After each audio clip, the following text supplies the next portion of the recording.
Yun nga, bumili tayo syempre ng mas marami. Kasi pag mas marami, mas mababa yung puhunan kay Shopee, mas malaki yung discount. So yun, samahan nyo nga ako. Tara, open na natin.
At yun na nga, nabuksan na natin. Ito siya. May pa-previous pa siyang chocolate.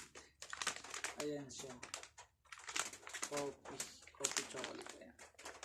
So yun, papakita ko kung ano yung tinitinda natin. Ito siya. Ano siya, tinatawag siya sa Bibizan. Ayan.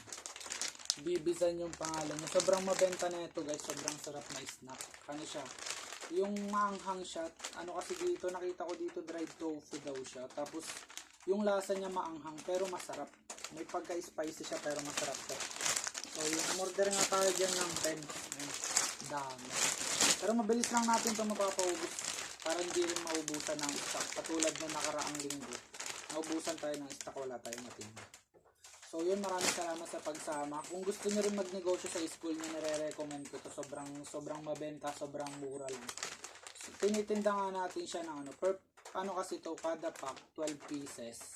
Tinitinda natin kada pieces, tinitinda natin siya kada pieces ng 15 pesos. Ito, papakita na.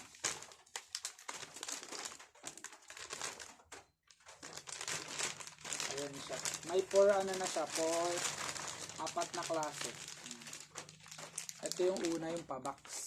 Tapos yung pahaba. Ito yung madalas binibili, yung pahaba.